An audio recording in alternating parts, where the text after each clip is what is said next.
Good afternoon. Welcome to IPLAN Basics. This is the first in our IPLAN training webinar series, and we're excited to get this kicked off. My name's Laurie Call. I'm the director of the Center for Community Capacity Development at the Illinois Public Health Institute, and I'm joined today by my colleague Samantha Lasky, who is a program manager within the center, and we have several peer presenters today. Today live, we'll have Molly Peters, the administrator of the Greene County Health Department, Rachel Hendrickson, the public health strategist at the Boone County Health Department, Aldera Henderson, systems quality manager at St. Clair County Health Department. And by video, we'll have Amy Fox, the administrator of the Tazewell County Health Department. So join me all in thanking them for being here and being part of this training. And so you can just give them a round of applause in the chat or thumbs up or however you want to do that. But we are thrilled to have them. We're going to do a quick round of introductions with the Zoom polls right now. We don't have time to meet all of you. I wish we did, but right now we'll open up 2 poll questions. What's your experience with IPLAN? Basically, how long have you been working with IPLAN? And you'll select the best selection based on those options. And then our second question is going to be about your affiliation.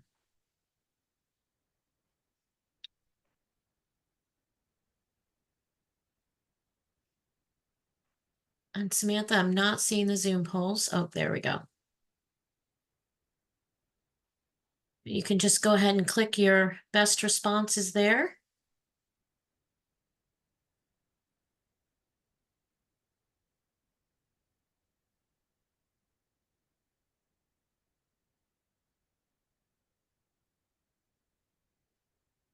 How are we doing on response rates? About 77% of folks have responded. Okay, let's go ahead and close those and see what our responses are. Oh, we've got quite a few new folks. Oh, that just went away. Got quite a few new folks, so that's really exciting. People here less than a year, about 26%, 22% who have been here a year or two, and then shortly following that, we've got a few who have been here in between 3 and 10 years. And it looks like 10% for both 10 to 20 years and over 20 years. Great spread. And how about for our second question here, which is most of you are, as we thought, from a local health department, 94%. We've got a few other government folks and a couple others. What did people write in the chat if they selected other?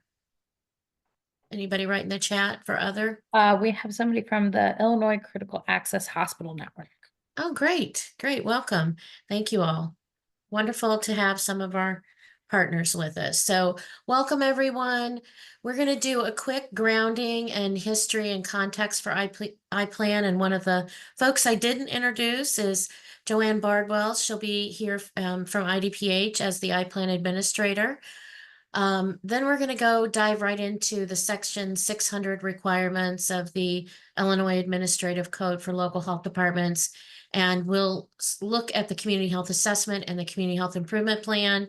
We'll briefly cover the organizational capacity assessment. Then we'll share some IPLAN resources and close up for the day. So our purpose really here today is just to ensure that you understand the substantial compliance components of IPLAN. You understand where IPLAN came from, what IPLAN is about. You understand the relationship between public health accreditation and IPLAN, so we'll briefly discuss that.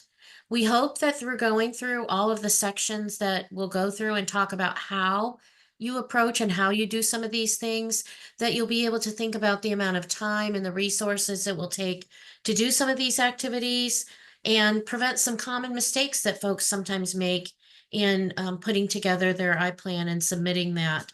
And finally, we want to make sure that you leave here today knowing how and where to get more information, because we'll just be scratching the surface today, but we hope that you will lean on the resources and us for more information. for all of our trainings, we have group agreements, and we're asking that today you actively participate. We would love to see you on video. And we'll have a couple chats, a couple Zoom polls. And so those things will all require you to participate. So you'll get more out of it if you do that. Um, we're hoping that you'll be open to maybe some new ideas that our partners will be sharing. And we have a really, really tight timeline. So we're going to need to just keep things moving and move along. It might seem a little bit fast, but we're trying to get as much information to you in this short amount of time as possible. Um, if you do have questions, you can put them in the chat. We might not be able to get to them today. We might have to follow up with you. If there's something that's really confusing and you really need to interrupt and say, wait, I didn't get that, feel free to raise a hand and Samantha or Madiha will interrupt or pause us to make sure we can answer that question. But we definitely will try to park some of the questions and get back to you. If there's anything else that you feel like you need to make today successful, please put it in the chat and we'll do our best to take care of you. So I'm going to now introduce Joanne to you, Joanne Bardwell. If you have not met her, the IPLAN administrator. Joanne will just start us off with a little grounding on the history and context of IPLAN, and then I'll pick it back up from Joanne. So go ahead, Joanne. Well, thank you so much, Lori. All right. Good afternoon. Thank you all so much for joining us for our first iPlan training webinar series. This is brought to you with our grant funding for the Community Health Needs Assessment. So I have been the iPlan administrator now going a little bit over 2 years. So I appreciate everyone for all the learning activities that we have in advance. And as already stated, if you have any questions or anything, put them in the chat. The definition of IPLAN, because I know a lot of people hear that quite often. It stands for Illinois Project for Local Assessment of Needs. It is a community health needs assessment and planning process that is conducted every 5 years by the local health department's jurisdictions in Illinois. It's based on the assessment protocol for excellence and public health, which is the APEX model. Completion of the IPLAN fulfills most of the requirements for the local health department certification under the administrative code of the 600.400 certified local health department. And so you will have these resources and access to be able to go back and reference to the administrative code here in upcoming slides forthcoming. However, the essential elements of the IPLAN is the organizational capacity assessment, a community health needs assessment, and a community health plan, which is focusing on a minimum of 3 top health priorities determined by your local health departments. So on this one, as we made reference to being able to access the Illinois Administration Code at 600, the full administrative code is at this hyperlink. So once again, you all will be able to access these slides or this presentation here shortly and be able to go back and reference. And I highly suggest to save this as a favorite to your desktop, and or also even reference your certification and previous certification applications that go reference specific administrative codes. All right, so what does the certification requirements look like? So local health departments develop the IPLAN. Some of you all partner or collaborate with the hospitals, which is every 3 years. However, the IPLAN process itself for ours is every 5 years.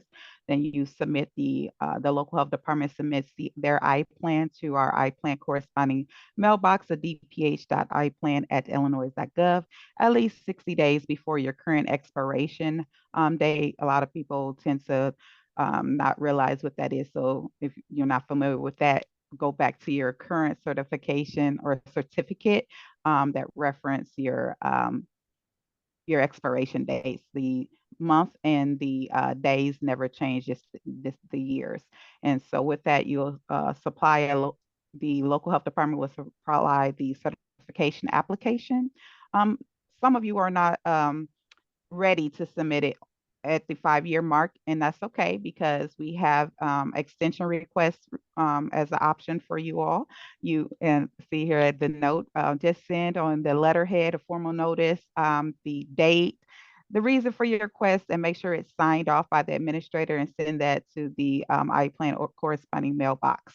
However, and that's due no matter what for the first 60 days alongside with your certification application. And that's basically making sure that we are contacting and communicating with the current IPLAN teams because we keep track of the administrators on the local health department directories. But this gives us an idea where you're at in the process. Have you been able to start it? Are you aware of the administrative code requirements and everything that is listed in the certification application? And all you would have to, and do you have the current personnel? Do you meet the requirements for that? If not, you just give us those justifications and everything, and we'll be able to reach back out to you and be in communication further. With that, if once you are ready, you submit an electronic copy of the IPLAN, which consists of your community health needs assessment and community health improvement plan. In reference to the organizational capacity assessment or strategic plan, if you choose to go that route, we just need you to sign a letter from or have the Board of Health sign a letter saying that this has been conducted and it being dated. We do not review the IPLANs until the IPLAN is submitted alongside with the IPLAN substantial compliance evaluation form, which is a full transparency form of what exactly we're looking for compliance with the administrative code rubrics. And the local health department, you will put your page numbers alongside with table of contents. So once we get these items, we have 60 days to review and go back. If it's not in compliance, the local health department is provided findings and are required to resubmit and update an IPLAN to the IPLAN corresponding mailbox. And if it is in compliance, you're sent a notice, you and the RHO notified of approval of IPLAN, and then the director's office is also notified of findings for final approval. And after the local health department and RHR are notified, typically I kind of condensed this really into like one day because we used to do the certification application on site revisit with the RHOs in the back end. However, we do that in the front end. So right now I do them both. The certification application the certification letter, and certificate alongside with the IPLAN approval are submitted to the local health departments to confirm that you are awarded 5-year recertification. And everything is via electric. So here is the certification requirements. We received a certification application from the local health departments, and then the IPLAN is submitted by the local health department, whether it's your IPLAN team or committee and or the administrator.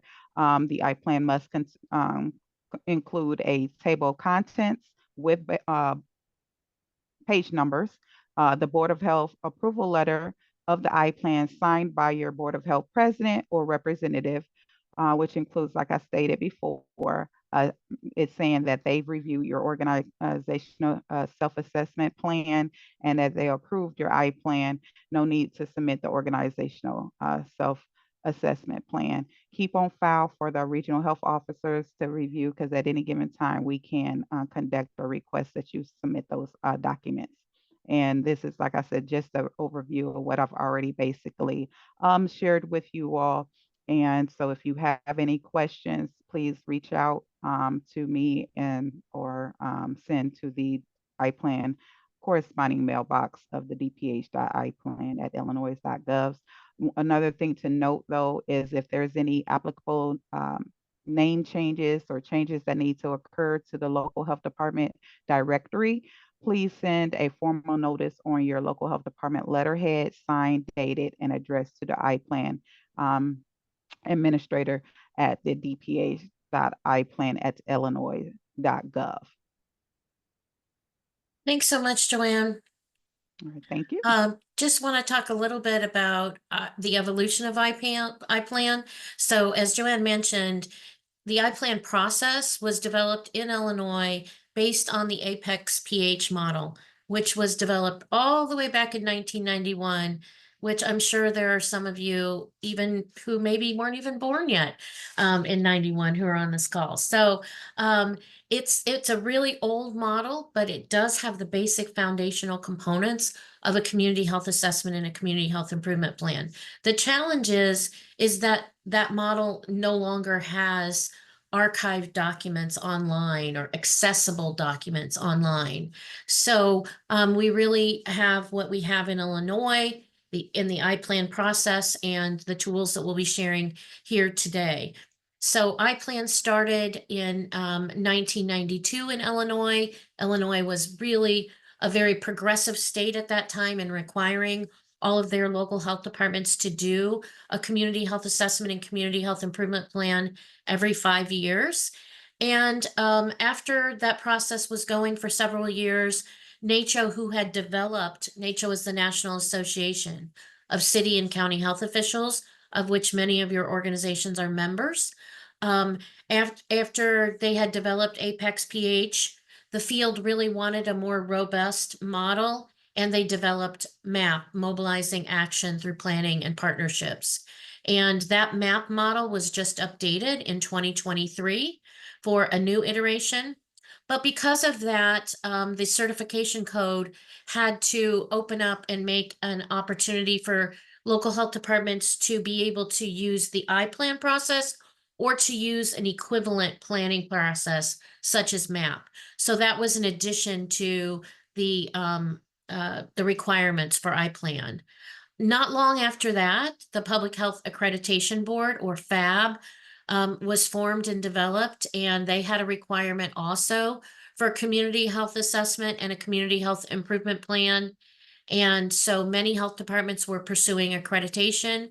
And so again, people who were pursuing FAB accreditation and received FAB accreditation, they had similar, maybe more stringent requirements for IPLAN. And then the Affordable Care Act was passed, and that required nonprofit hospitals to do a community health needs assessment. So communities who weren't already working with their hospitals and healthcare systems may have started working with them because they had to do a very similar process.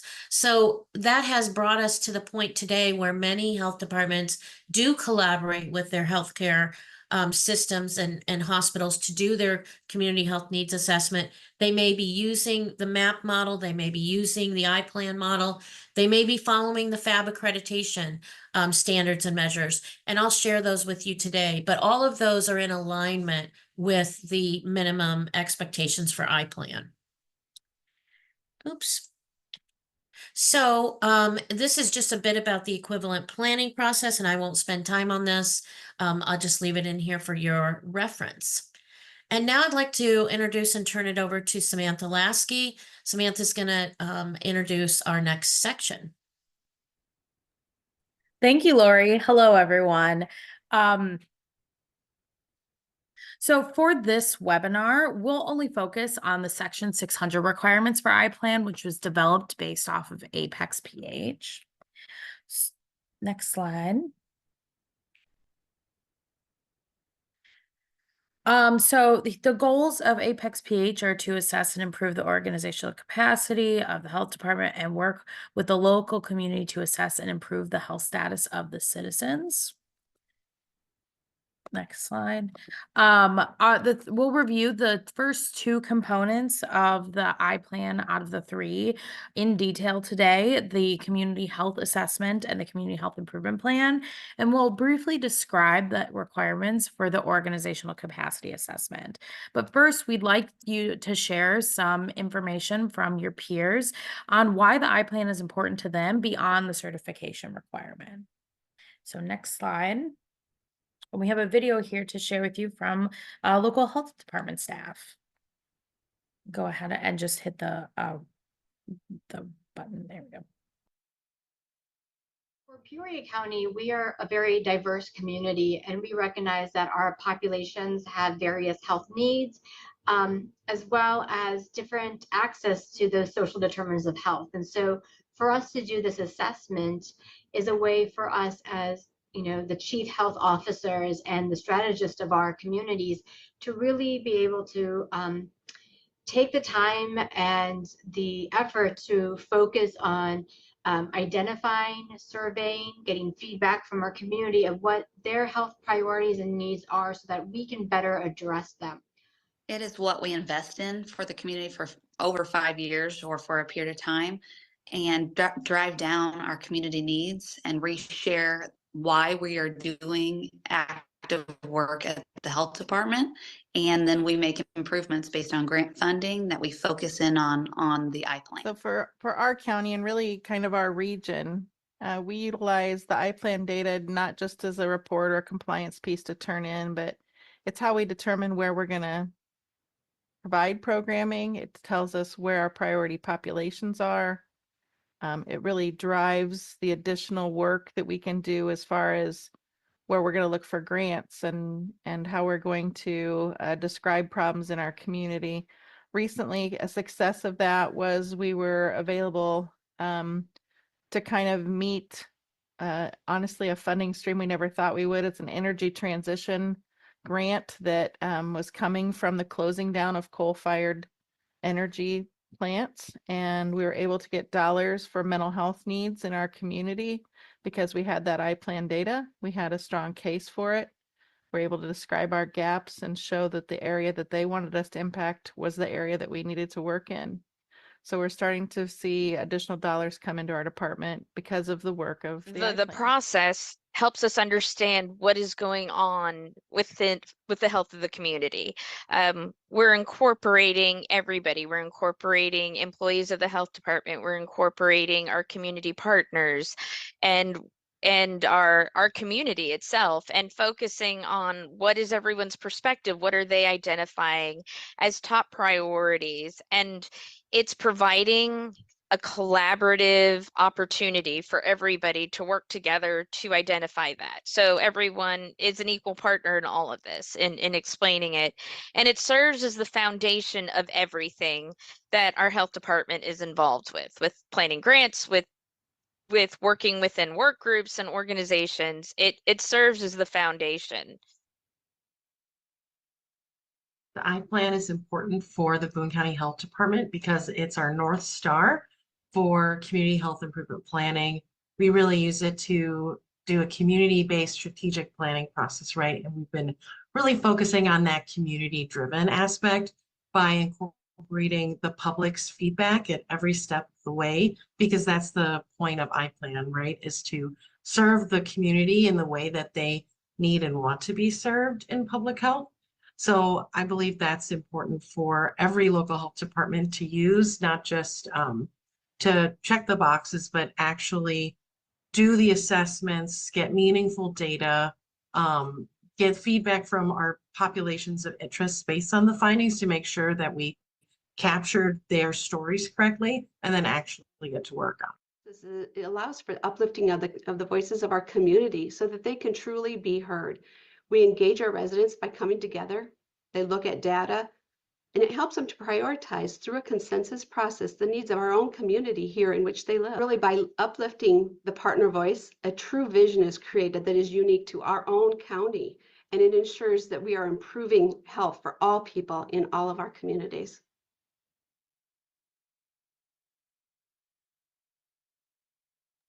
That was great. Thank you.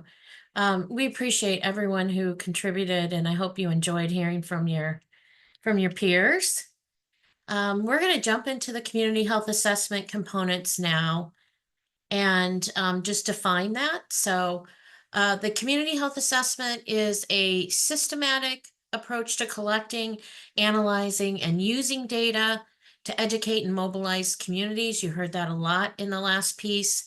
Develop priorities, garner resources, as Amy shared from Tazewell, and plan actions to improve the public's health. We have a few other definitions that are going to come up in this section. So the first one is health problem. You heard that Joanne said we have to choose three health problems, health priorities. It's a situation or condition of people which is considered undesirable, is likely to exist in the future, and is measurable, such as death, disease, or disability. And the second definition we want to look at here, which is what we're really striving for, improving is health equity, that everyone has a fair and just opportunity to be as healthy as possible. This can require removing obstacles to health, such as poverty, discrimination, and their consequences, including powerlessness and a lack of access to good jobs with fair pay, quality education and housing, safe environments, and healthcare. Many of those things you'll hear referred to as social determinants of health. And a lot of the data that we're looking at, data that we're collecting from the communities, really is about those social determinants. So it's not just how people are dying or what they're dying because of, what's the cause of death, what are their illnesses, but really how are people living and what's impacting how healthy they can be. So those are the things that some definitions we're gonna be using today. In the IPLAN process, there are 6 major steps or components in the community health assessment.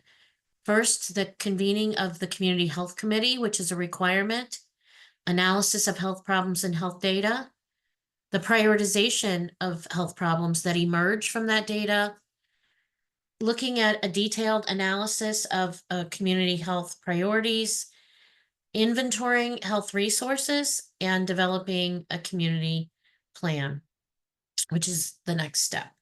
So on developing the Community Health Committee, you may call it something different. It doesn't matter what the name is, but what matters is that this is a way to bring community voice to the process, to be aware, to be engaged, to build strategic alliances, to partner in the work and of the assessment, but also the implementation.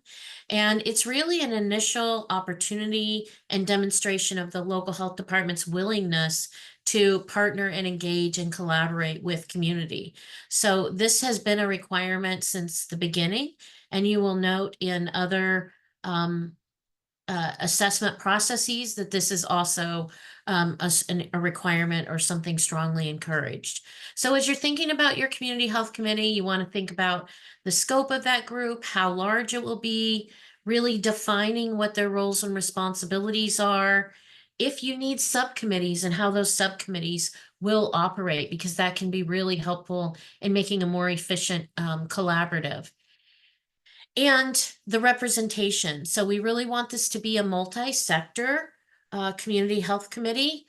We want organizations to represent a variety of different sectors who contribute to the public's health, who deliver essential public health services. And we want them to be representative of all areas of the community and all types of community members. You can have actual community members on the committee. We want people who understand the challenges and the issues that people are dealing with, particularly those who are experiencing greater health inequities.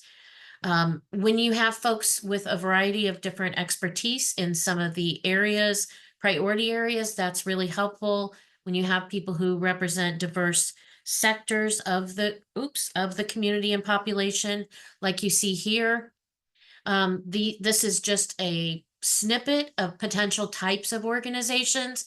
It's certainly not all. So let's use the chat here and identify what type of sectors do you have represented on an IPLAN committee? And if you call it a steering committee, if you call it a leadership group, whatever you may call it, what types of organizations do you have represented?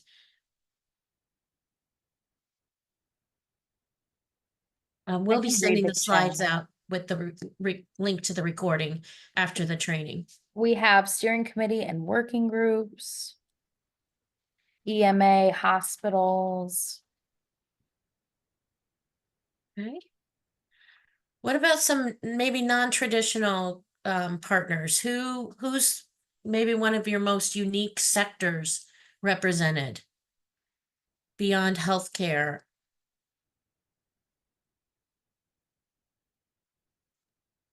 We're seeing hospitals, funders, NPOs, community members, behavioral health agencies, prison systems, park districts, chambers of commerce, Faith-based. recovery-oriented systems of care, occupational health. Great. Great ideas. Thank you. Thanks for sharing that.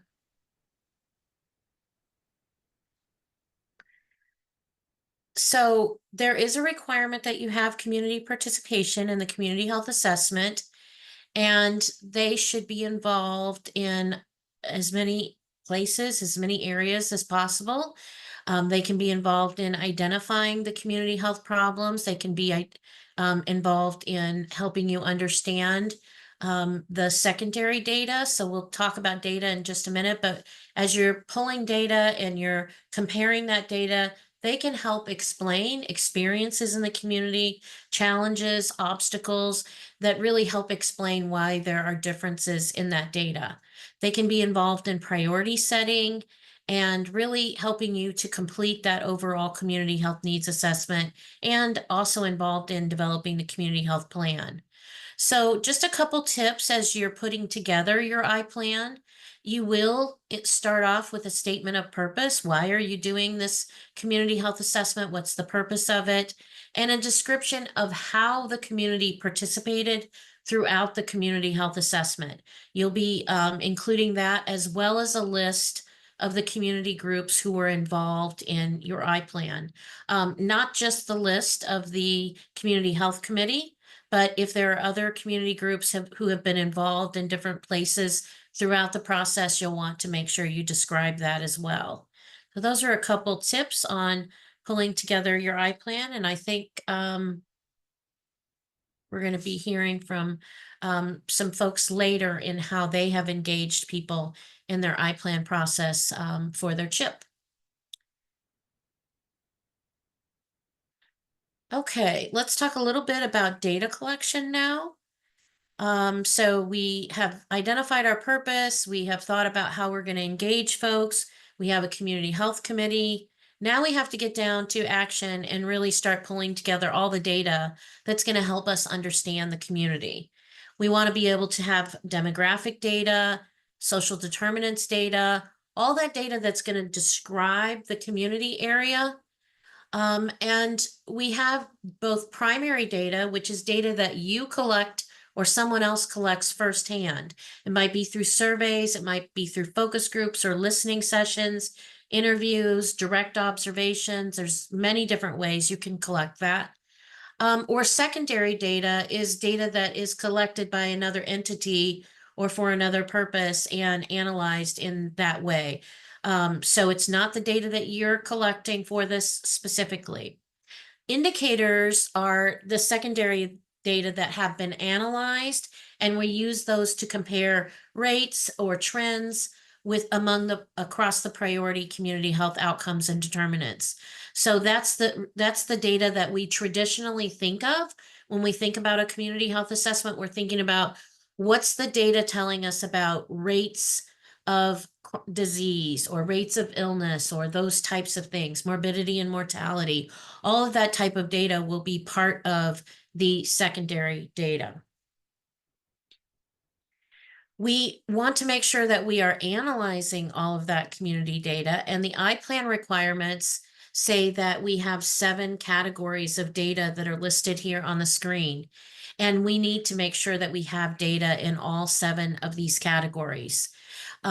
So the IPLAN data system, or iQuery, which is the newest version or the latest version of the IPLAN data system, is available. Data is being updated regularly now in that iQuery system. Staff on Joanne's team are working very hard to get that data updated, get that data ready for you. If you have specific needs, you can contact them and we'll provide that contact information.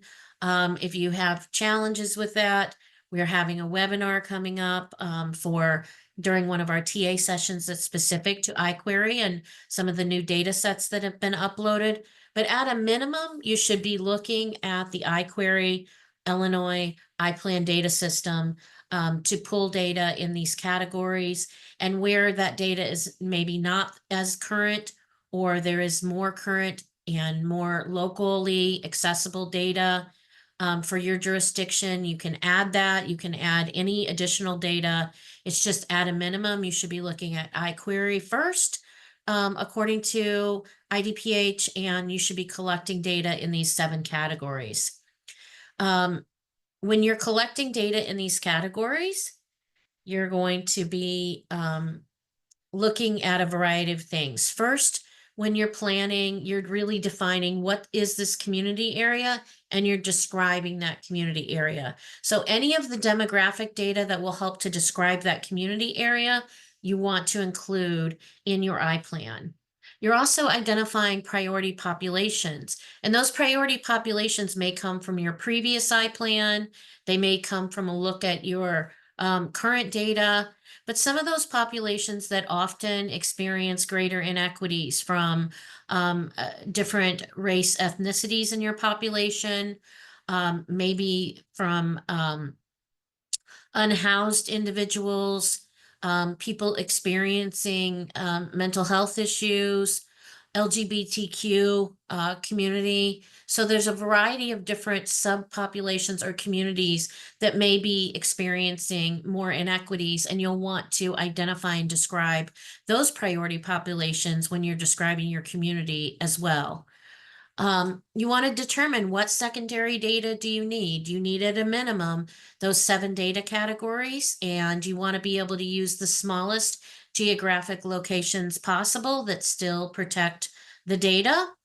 And you want to identify what primary data do we need to collect. So we often recommend looking at that secondary data first to help inform the primary data that you're going to collect. When you're collecting primary data and you're using tools like surveys or focus groups or interviews or town halls, you're really trying to reach the community and answer questions that you can't answer from that static data that is the secondary data. What do you need to know? What questions are you left with when you look at that data? It can be really helpful to build off of your last IPLAN and think about the questions that you may have asked or answered, what the data was telling you then, and if you need to check in on something to see where things are at related to that data, that can be helpful with your primary data collection. You're analyzing all of that data, you're comparing data when possible by some of those demographic characteristics, by age, gender, race, ethnicity, or other demographic characteristics that are particularly important in your population or your area. And you also compare that data to regional or state or US data. So how does your county or your city compare to the state, and how does that compare to nationally? So you want to see that as well. So we will highlight this webinar here that we want you to join. It's a follow-up session to this on iQuery and will be offered on October 10th. If you haven't registered for that already, you can join, register by the link that you joined this one, and that will be in the chat as well. So let's pause here for a Zoom poll. Got a couple questions here for this poll, and if you don't mind opening that up, Madiha. Does your local health department collect community input data for your IPLAN? This would be primary data collection. And what methods do you use? And you can select all that apply. If you select other, please write in the chat what other methods you use to collect primary data.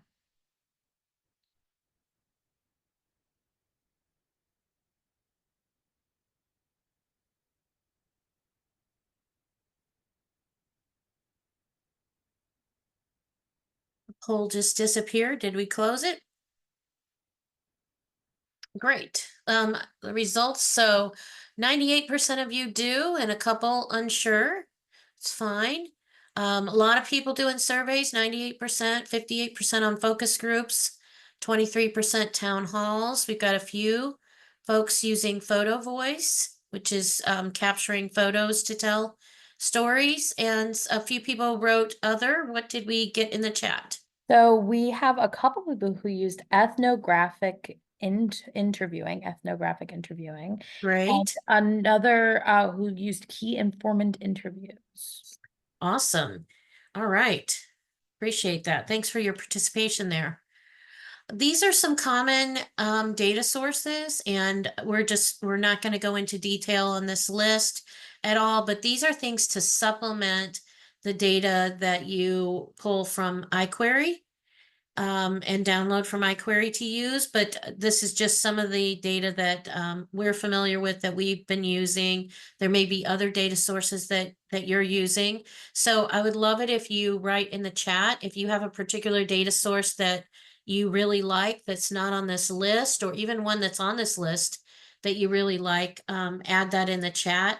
We'd love to compile more and add to this list. So any new data sites or data sites that aren't on this list that you like, please put that in the chat and we'll add it to our list for future trainings. And somebody noted Spark Map. Oh, yeah. No one.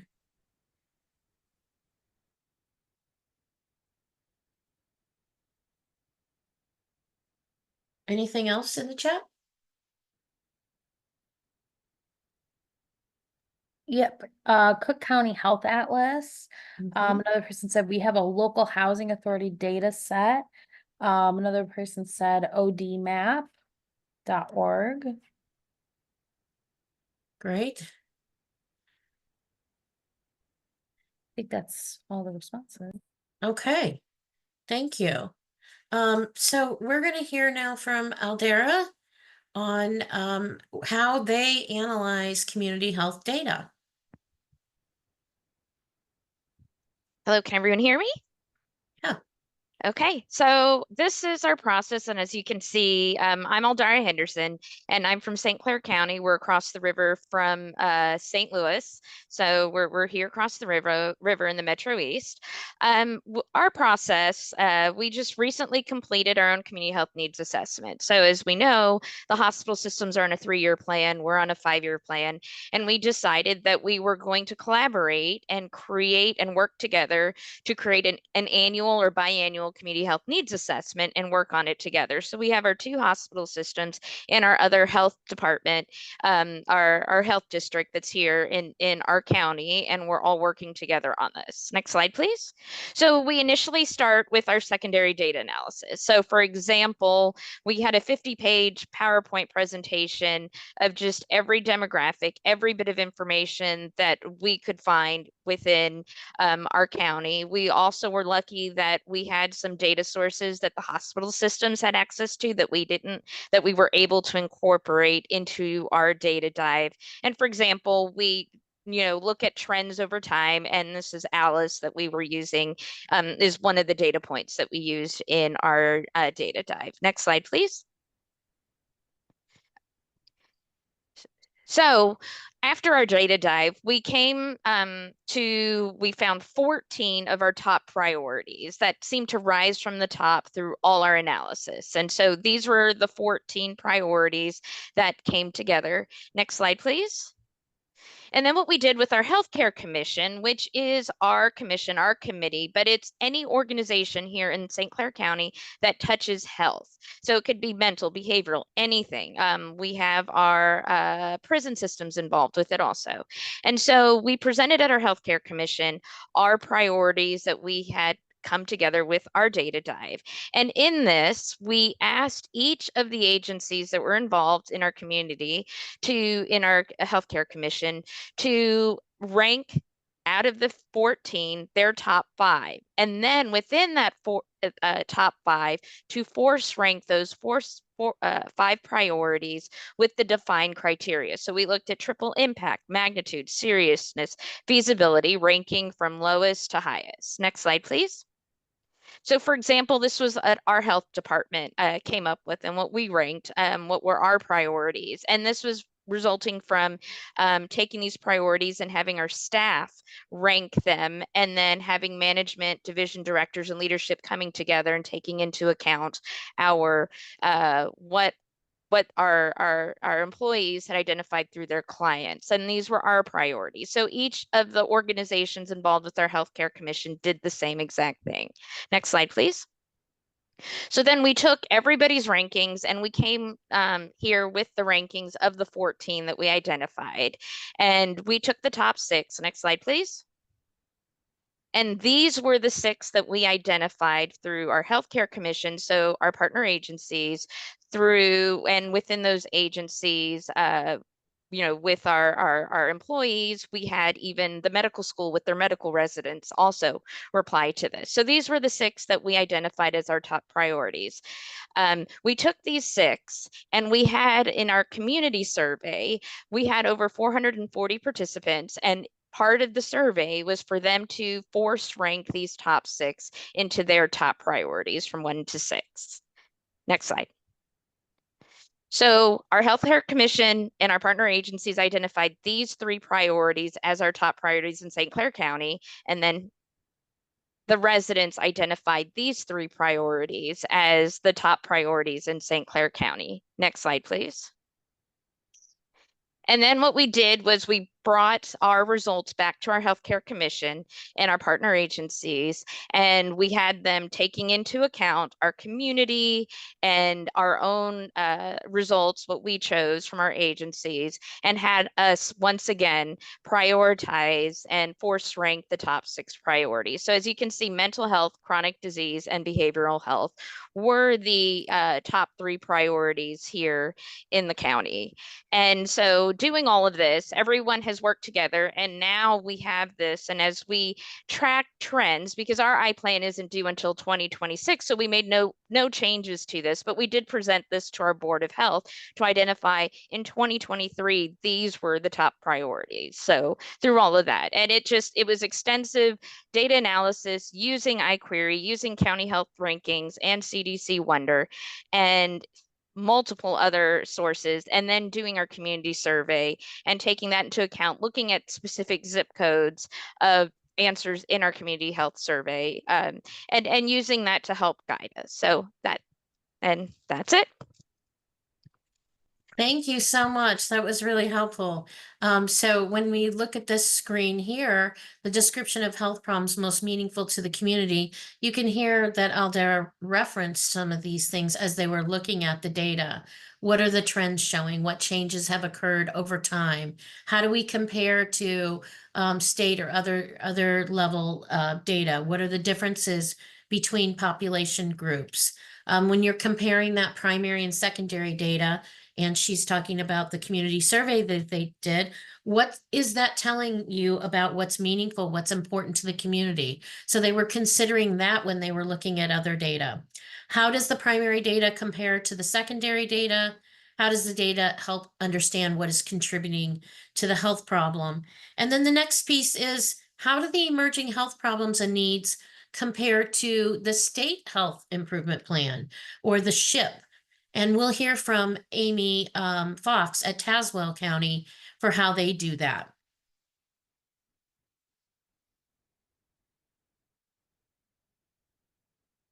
Not playing, Samantha. Do I need to hit it again? Yep. So Illinois has to do their own assessment and their own improvement plan called the SHIP. And so for Tazewell, one of the things that we have done, each of our go-arounds for our planning, is to take whatever SHIP is current for the state and overlay that and its objectives across what we're currently looking at in our community. And even though you may use different context or words, you can see if what you're talking about maybe overlays with that. So this is the last go around in 2023, and we took a look at what was listed. You can see some boxes we have the same thing marked and others were not. But at least it's showing that we have done a scan and we're commenting on, what the health priorities are of the state and how they relate to our county. We can also put some historical information in here so you can see in the state SHIP, they look at maternal and child health. And we also put some context there saying that while that's not a priority, we have been looking at it as far as performance management in areas such as STIs and outreach and preterm births. So we do not, while it's not a current health priority, it is still being considered within our community. So one of the things that we need to pay a lot of attention to is not only what's happening nationally, but state and locally, and seeing where alignment can take place across your priorities and the state's priorities and the national priorities, so that that's considered in your planning and in your moving forward for your community. Thanks to Tazewell County for sharing that. It's a great visual on how to compare to the SHIP priorities. The 2023 State Health Assessment and State Health Improvement Plan produced the following priorities: racism as a public health crisis, chronic disease, COVID-19 and other emerging diseases, maternal and infant health, mental health and substance use disorder, with several cross-cutting issues that relate mostly to social and structural determinants of health. And you can see those in the center. We have provided a link to the Healthy Illinois 2028, both the SHAW and the SHIP, and you can take a look at that. And they have to do this based on a requirement in law, and have to do this every 5 years, just like all the local health departments. So we encourage you to take a look at that. In addition, on the IPLAN website, one of the things that I forgot to include in this training is a picture of what the current priorities are of local health departments. So IDPH has been monitoring what priorities local health departments select, and we have been compiling those along with them to share with you. So if you're interested in what other health departments have selected, we have those in a combined form and visual to see how many health departments have chosen what priorities. And that just might be of interest to you to see. So I'll turn it over to Molly now. Molly is going to share from Greene County how they describe health problems most meaningful to the community. Molly? Yes. I think my slide is next. Yeah. Okay, perfect. So I'm Molly Peters. I'm with Greene County Health Department and Scott County as well. And what we do is, I think, is my favorite part of the IPLAN process, is to really talk to people individually through survey, and really discuss and hear the voices of your community. We do this through some interviews. We ask people who usually have the highest social vulnerability. The stories is really what makes the IPLAN really have the information in there of what the actual impacts are. So the story is very, very important in conveying your message and why this should be a priority for the community, and all of the voices that are sharing within the community. So we use the IPLAN to ignite change in our community by searching for grants, for funding, and to encourage grassroots efforts that are making changes and we use the IPLAN to say, hey, look, what you're doing relates to what the community wants.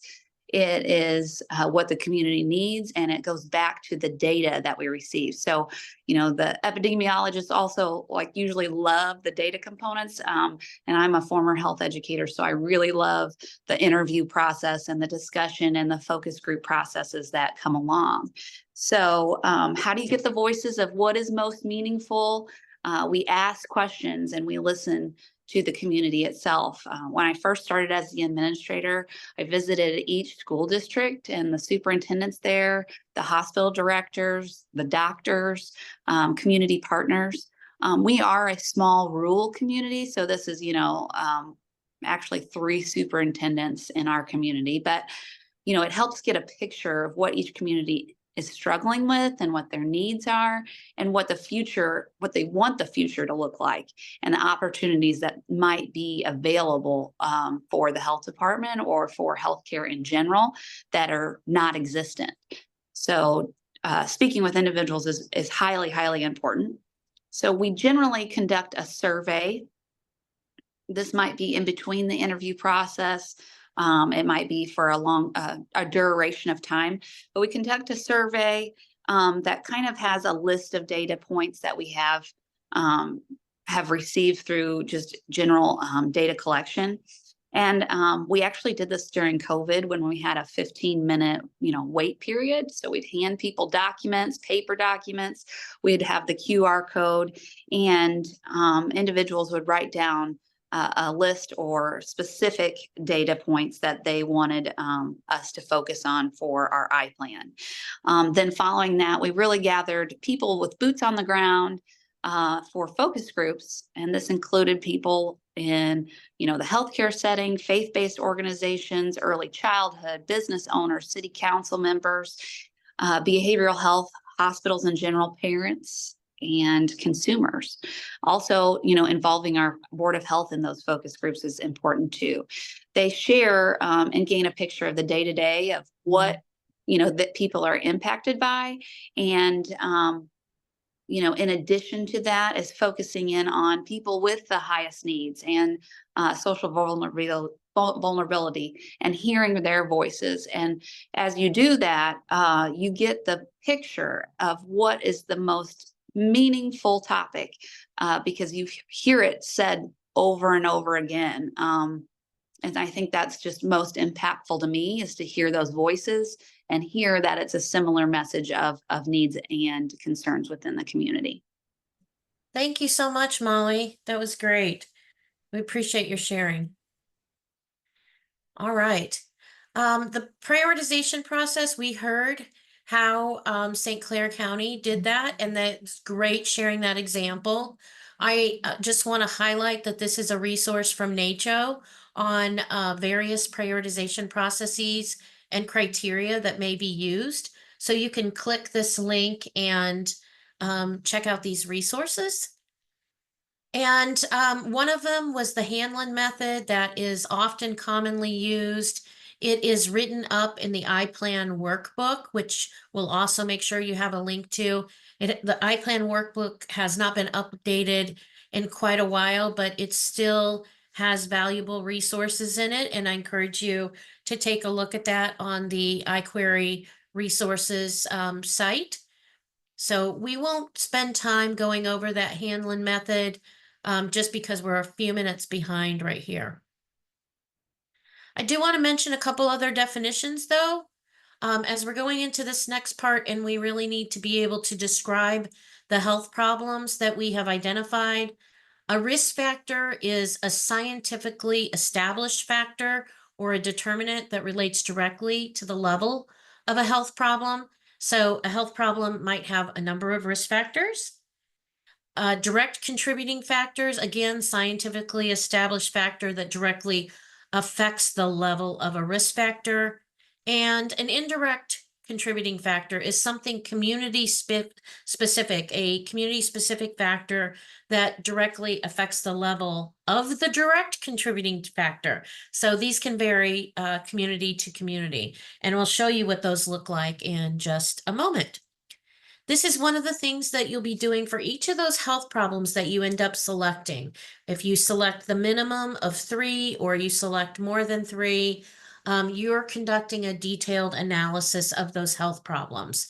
So you're really describing through data as much as possible what the risk factors are, what you're seeing, what those determinants of health and those contributing factors are. What is specific to your community area? Maybe it's the lack of grocery stores or the lack of physical activity space. Whatever it is that is unique to your specific community would be those indirect contributing factors. And you can use a tool if you'd like that's on the IPLAN website to describe and to think about those risk factors and those direct and indirect contributing factors. So it would look like this. This is a tool that If it's not on the IPLAN website, we'll make sure that you receive this, that it's available to you.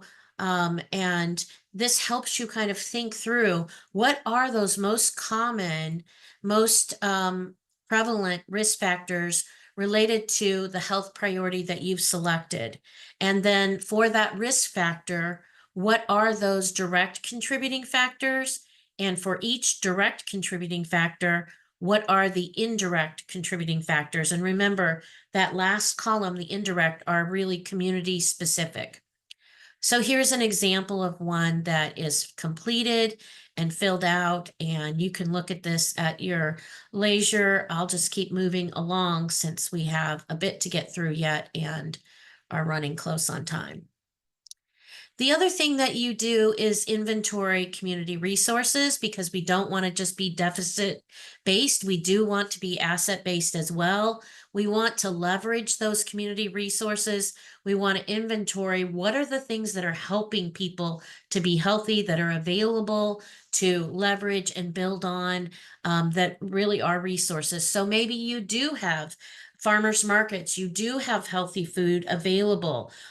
You have programs where you're able to do double value coupons. You have more parks or a new park opening up, more green space, more trails. What are those resources that are available that you can plan for as well? Asset mapping is something that you might want to do or engage in at this step, but it's inventorying and understanding what those factors are that can address the challenges and issues that you've identified. So I just wanted to share here that the public health accreditation requirements for a community health assessment are really inclusive of everything that the IPLAN process is. So this page will just show you that they're really lined up. It's very similar. You have to have community involvement. You know, you need to be able to list who's involved and how they're involved in the CHA. Same thing for IPLAN. You are looking at primary and secondary data. You're describing all the demographics of the community. You're describing the health challenges experienced by the community. It's really the same as the description and analysis of health problems. It's just different language, but it really means the same thing. And when you're describing all those risk factors and direct and indirect, this speaks a lot to the description of inequities and the factors that contribute to the health challenges, which include social determinants of health or the built environment, based on the examples that I was just giving about food deserts and proximity to parks and green space, and then the community assets and resources. So that's very, very similar to what you would be doing if you were meeting the public health accreditation requirements. So that's just a little nudge to you health departments who aren't pursuing public health accreditation to know that you're already one step forward in doing the IPLAN, because that's a minimum requirement that you do that. You also need to make sure that your community health assessment is available and accessible to the community and other organizations. So let's take a look now at the Community Health Improvement Plan, and that's the second component. The Community Health Improvement Plan is intended to be a long-term, in this case, for IPLAN, a 5-year systematic plan to address issues identified in the community health assessment, describes how the local health department and other community partners will work together to improve the health of the population. So these are the components. Again, you will have a purpose statement for why you're doing a community health improvement plan. You'll describe the planning process and how the community was involved in this process. You'll have a description of each priority, and for each priority, you'll have a measurable outcome objective, impact objective, an intervention strategy for each objective, and you'll compare that to Healthy People 2030 or whatever Healthy People version is out at the time. And then, even though it's not required to submit an evaluation plan, you need to have a process to understand how you're going to monitor and measure what you're doing. These are also very similar to the public health accreditation requirements that we'll see in a few minutes. So I mentioned that you have to do a purpose statement, And you have to describe the planning process already. And you also have to make sure that you have a letter by the Board of Health that says the community health plan was reviewed and adopted by the Board of Health. So those are just a few tips on reminders. And we are going to hear from Rachel at Boone County on how they engage the community in their community health improvement plan. Rachel? Thank you, Lori. Good afternoon. My name's Rachel. I use she, her pronouns, and I'm from Boone County Health Department. We're located in Northern Illinois, in between Rockford and Chicago. So we're considered metropolitan, but we're very rural in nature. We're an agricultural community here. And I'm going to talk a little bit about community participation in the CHIP, which is an integral part of, a community-driven strategic planning process. So we utilized a few different methods to gather community participation in the CHIP itself. So we presented the IPLAN document for the CHIP to community stakeholder groups throughout Boone County that are currently working on the current health priorities. So our current health priorities are behavioral health, maternal child health, and food security. And we've had multidisciplinary stakeholder groups working on these priorities, and we wanted to present the goals and actions to them to make sure they were SMART goals and we captured the need in the community correctly. So on the next slide, I'll share the kind of questions we posed to them. So the questions that we posed were, does the description or analysis section, so the IPLAN has some, strict guidelines of how you name your sections, right? So the description of the priority, is it accurately captured? And we used a lens framework on our IPLAN to address all of our community needs. So we learned through the prioritization process that the community ranked almost everything as equally important, right? So to address that huge need in the community, instead of just hitting 3 priorities, we're looking at the 3 priorities through 3 lenses. So that would be health equity, access to care, and resiliency. So we can kind of crosswalk all the issues, since all those priority groups, have health equity issues, access to care issues, and we want to have that resiliency or trauma-informed lens on everything as well. So we asked them, does that capture that? And then, of course, we asked if the measurable outcome section or those goals, objectives, if they were attainable, right? They're the priority groups who are going to be working on it. Is this attainable, and do you think this is what the community needs right now? And if we could go back one slide, that'd be great. Thank you. So not only that, but we wanted to get community members' participation as well. So we used multiple methods to try to gather as much feedback as possible. So we had a community forum. Unfortunately, it wasn't very well attended. I think we only had one person show up, but we had tables for one table for each health priority, and we had an expert from our team on those priorities to explain to that individual and get their feedback. We did have a little bit more participation in Facebook Lives, right? We wanted to meet people where they're at. Maybe they aren't able to get to us because of transportation or they're working. So we want to do Facebook Live. But at the same time, maybe they don't have access to broadband. That's an issue in our community. So maybe the in-person option was better. So making sure that there's multiple ways people can give feedback, right? We also had a Spanish Facebook post. It was just basically a non-live version of a Facebook Live, right? We recorded ourselves talking about the IPLAN in Spanish. Everything was translated, since about 24% of our community is Hispanic and 16+% speak Spanish at home. We also had a press release going out to the public asking for that support, and we had a survey link. In years past, we just had people call or email, but this time we just had a survey link, which was just a comment box. So one quick question of provide with your feedback. And not only that, but we really leveraged our MAP partners, or the mobilizing action through planning a partnership, collaborative partnerships, to gather feedback from them and help them push out messaging to the public. So we made a social media toolkit with images that they could use, text in English and Spanish. So all they had to do was upload that image we created and copy and paste the text into social media or their website, or send out to their networks, either through news blast, newsletter, or email to gather that feedback. So that's all I had. Thanks so much for giving me the opportunity to present today. Thank you so much for sharing all that robust community participation. That's really helpful. When you're in your community health improvement plan and you're really analyzing those priorities and why the priorities were selected, I mentioned this earlier that you're comparing the priority to healthy people national objectives. You're identifying the risk factors, the direct and indirect contributing factors, which population groups are at highest risk or experiencing greater inequities, and what the objectives are. How are you going to meet those? Or how, what is it you're trying to accomplish? How are you going to accomplish that? What resources are you planning to leverage at the community level to do that?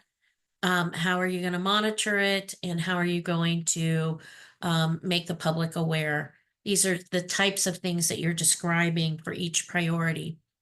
I'm gonna skip over this video and have you watch this last video when we send out the final, just because we're a little bit behind. So I'm going to walk you through oops, our how do community I health stop it, improvement. Samantha? There we go. I gotta end show and pick it right Oh. back up. Sorry, from current slide. Here we go. Amy does a really nice job of showing you how they display their objectives. So I really encourage you to watch that video. You'll see that you will have, as we mentioned, you need to have one outcome objective and one impact objective for each priority at a minimum. And this is explaining here and giving you an example that your outcome objective is, both of these are measurable statements, but it's the desired level of change in a health problem or condition. It's a long-term objective. So it's usually, it needs to be, at least for IPLAN, it needs to be at least a 5-year time frame. The impact objective is also measurable, and it indicates the desired level of change in a risk factor. And so while some risk factors are hard to change, we are thinking about these impact objectives as more like intermediate objectives, and that these would be more 2 to 3 year objectives. So you can think about them like that incrementally, that you have your intermediate and your long-term objectives. And then process objectives are really related to your intervention strategy. It's how you're measuring what you're going to do. So if you're offering smoking cessation classes, or you're getting women into prenatal care that need it, and how you're measuring that, what you're doing, how you're measuring what you're doing, whether it's how many classes you offer, or the case management, the outreach, whatever it is you're doing, it's how you measure that.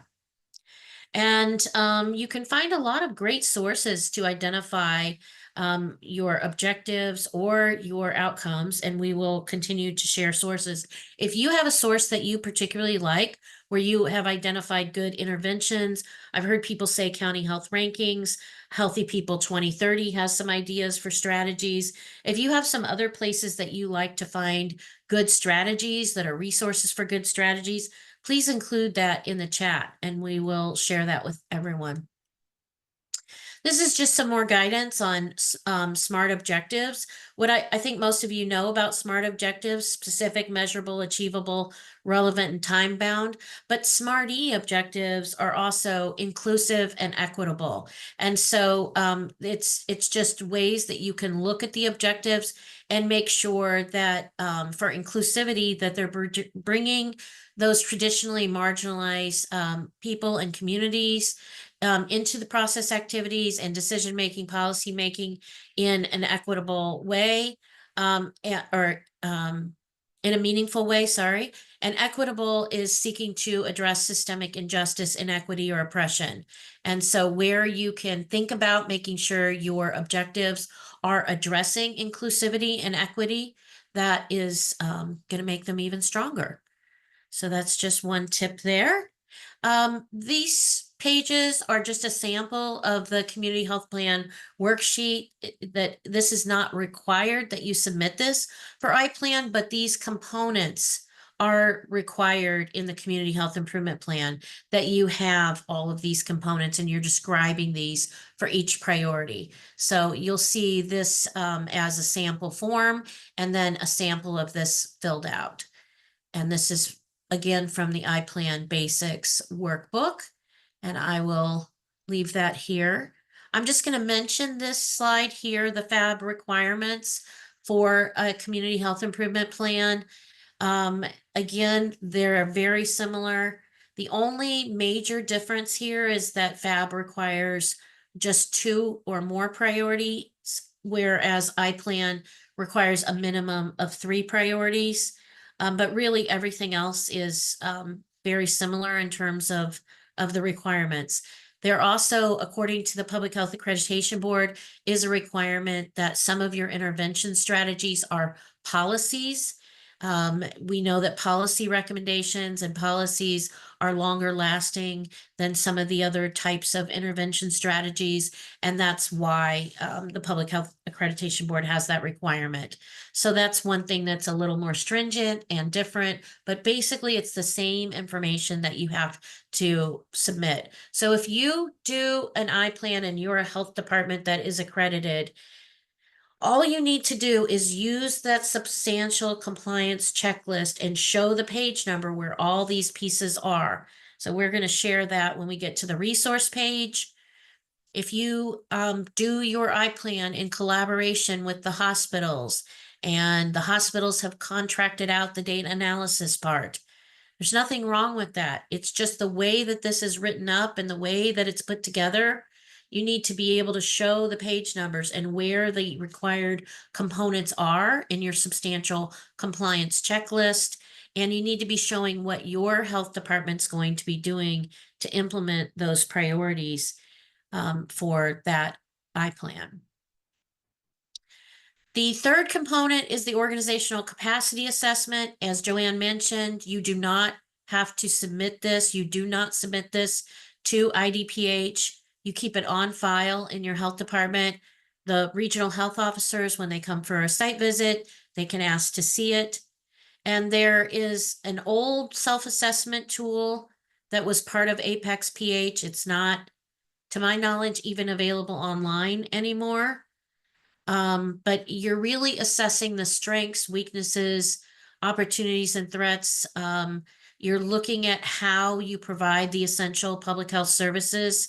That is a minimum requirement, that you're doing that sort of SWOT analysis and you're doing that assessment to find out your strengths and weaknesses of your organization. Alternatives are if you do a strategic plan that includes a SWOT analysis, that would meet the requirements. Looking at NACCHO's operational definition of a functional health department and completing the tool to assess how well you're doing, or looking at CDC's National Public Health Performance Standards and comparing yourself to those tools. This would be pulling together Board of Health, leaders within your health department, maybe even external folks if you'd like, to have them help assess how well you're doing related to these things. I think most health departments now and organizations do complete a strategic plan, which you could submit, but these other items will suffice as well. Just know that your Board of Health in the letter where they acknowledge that they have approved the Community Health Improvement Plan also needs to acknowledge in that same letter on your letterhead that they've reviewed and approved the organizational capacity assessment as well.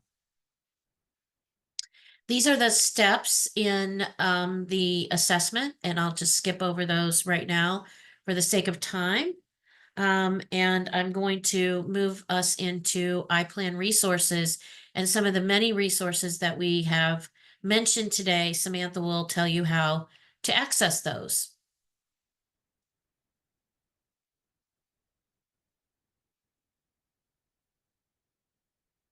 Samantha, are you on mute?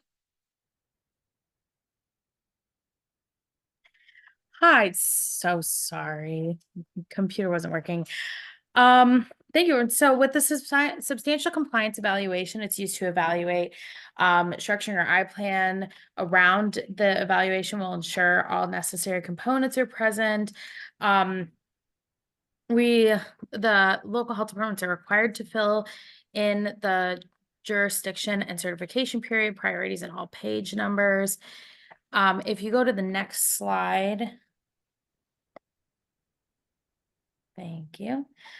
So as you can see here, the local health departments are required to fill in the local health jurisdiction, recertification period, priorities, and all page numbers.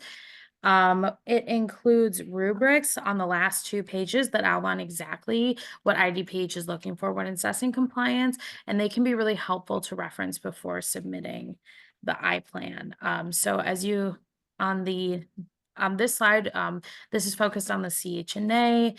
The next slide, apologies, are focused on the CHIP using the compliance indicator. And the final piece here is focused on the priorities. So description of the problem, objectives and strategies.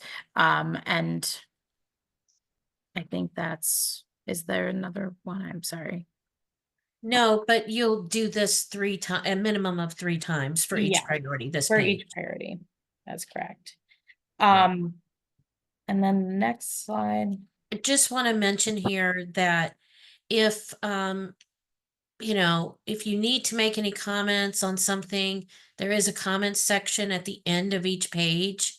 And that will be helpful if you need to spell something out of why something is on multiple pages, or if it's in an appendix, or anything that you need to explain there, you can use the comment box. But IDPH uses this when you submit your IPLAN to verify that all of the pieces that are required by law are in your IPLAN. And so it's very important that you put page numbers on your document, you have a table of contents for your IPLAN, and that it's very easy for a reviewer to check that. It's the same thing if you were going for public health accreditation or anything else. You'd have to, you know, meet those, have those things very clear and easy to follow. So that's the purpose there. And here you go, Samantha. Thank you. And finally, some additional resources. So the IPLAN website, which if you use your phone and go and use this QR code, you can also access the IPLAN website there. There you'll find the IPLAN workbook. You'll be able to review questions for substantial compliance, see previous trainings on the IPLAN given by IDPH, and be able to view the current expert consultant list. As a part of our work right now, we're working to update the expert consultant list. So look in the future for new updates to that list. We've also linked the iQuery website, which is currently working with the IDPH to modernize the iQuery website. So be on the lookout for that as well. Some national resources are the CDC's National Public Health Performance Standards. We've also listed out Healthy People 2030, which is an excellent resource for objectives and can be easily adapted for local jurisdictions. Other national resources include NACHO and the MAP framework. Finally, other resources that are also really helpful are health departments locals who have also completed their IPLAN, reviewing, as we mentioned earlier, and aligning with the SHIP, Healthy Illinois 2028, and using the community guide for proven intervention strategies. And the website is listed there as well. So these slides will be shared with everybody. So you'll be able to access these links as well. And Samantha, what does this QR code go to? The QR code, it goes to the IPLAN website. So you can access that through your phone, or you go to the website that's listed above. Great, great. And we can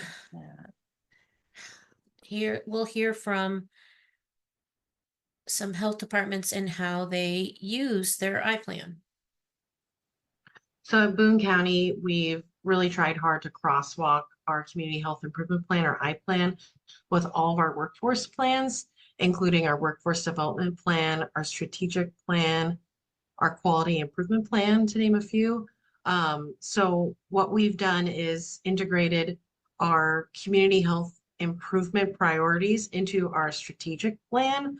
For our strategic plan, we have 4 goals, and each goal is worked on by a team of our staff from every level of the department. So it's not just managers or leadership, it's people from all levels of the department. And one of our groups is population health, which focuses on equitable implementation of our health priorities.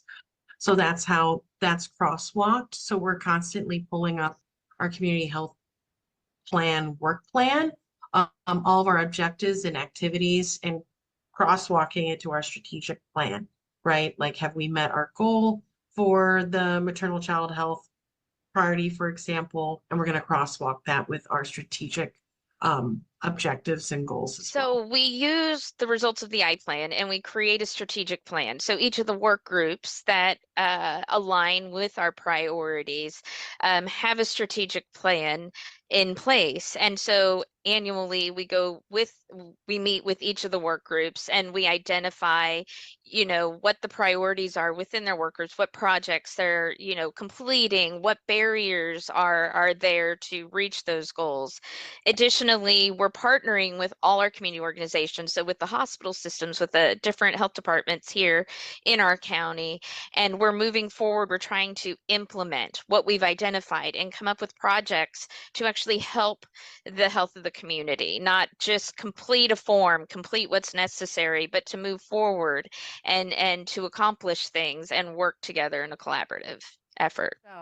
We utilize it with our workforce development of our own staff. We make sure that the priorities of the region are the priorities of our health department staff. In our evaluation, we have an area called stretch opportunities. And so if you work in, say, birth to 5, and you really have a big interest in making sure that our families have needs covered, such as emergency food deliveries or those kind of things, you can plug into that work that's our community work through a stretch opportunity, get credit for it on your evaluation, but also increase the number of hands we have to reach out and do priority health work, to work on committees, to show our interest in the community. In our mental health area, we have staff who in those stretch opportunities are sitting on our coalition in Pekin that is around those who are unhomed. And so they're able to interact with some agencies they wouldn't normally do in their job, which is, typically after school programs and epidemiology. So they're able to reach out and work with that. So it's a way for us to get out into the community and provide public health in a very much direct, tangible Once the way. IPLAN is completed, we share our priorities with our stakeholders, our community partners, our advisory boards, Board of Health, county board members, any elected officials. We use it annually in our report that we put out to the community. And also it's on our website, so it has access for anybody who's interested in looking at the data behind the IPLAN. Mid-cycle, we host an IPLAN meeting update to really revisit our priorities for the last 2.5 years. We do this alongside of our partners. This allows us the opportunity to reveal all of our achievements, as well as listen to our partners in the event that we need to make some strategic changes. This is not a requirement, but we do feel it's valuable because this keeps our document really truly in our forefront, as well as a breathing, living document that we use every day. So through focus groups and gathering individual perspectives, we move needs to actionable steps and take action based on what the assessment comes out to. But by listening to our community, we are able to better provide services and needs and focus our efforts to make a difference in outcomes. So once we've conducted the IPLAN, we use it at various levels. One and foremost, we share it. We want to make sure our community partners who are responsible, just like us, in helping create a comprehensive, thriving community, have access to that information for their own needs, for program development, as well as for seeking out funds. Internally, we consider the IPLAN, or the Community Health Improvement Plan, as one of our 3 pillars. We have our strategic plan as a board of health, and that provides that governance kind of lens that we have. We have performance management, which talks about operationally how we are doing better and doing best practices. And then we use the improvement plan as that 3rd one, which is our community voice into the conversation. And so internally, when we are looking at everything from our staff's evaluation and their goal setting, as well as what funding sources we seek out, what partner agencies we support, even when we consider things such as our performance management projects, we look at how it integrates with our improvement plan process, so that we're not something necessarily creating something new, but reinforcing the work and potentially expanding on it. And again, externally, we do share it with our community partners, and our community partners are a big part of it. In Peoria County, we're lucky to partner with Tazewell and Woodford County to do a tri-county community health needs assessment improvement plan. Some of the partners are not only the other local health departments, but our 2 hospital systems, our Federally Qualified Health Center, our United Way, and a multitude of agencies. And so they are at the table from planning and implementation, and when we reevaluate every 3 years. And so for us, we've embedded the external partnerships from day one. And so they also utilize it for their programming as well. I can't thank them enough for the help, for sharing all of that. So I hope you enjoyed it. We have put an evaluation in the chat. We have captured all of your questions that you've submitted through chat. And if you have more, we'll keep the chat open for a few minutes. You can add those. We are going to answer those questions and send out a response to everyone who attended or registered for frequently asked questions. So I'm sorry that we didn't get to answer those live today. I hope some of them we answered through the communication. You can also see the other webinar topics that we have coming up. And those sessions, we hope, will be much more interactive than we were able to do this one. We just had a lot of information. And as you can see, you have a lot of expertise in all your other health departments who have been doing this for a long time. And we brought some of those folks to you today. And so we hope you'll connect with your peers, and also contact Joanne or Samantha or I if you have questions or need anything else. We can help with providing some technical assistance if needed. Join us on October 10th when we'll have a group session on iQuery and some updates related to iQuery. And join us September 26th, where we'll introduce the new MAP 2.0 model for you if you're interested in learning about that. Thanks again for your time, and I'm sorry we went over 4 minutes. Thank you for those extra moments. Have a great day.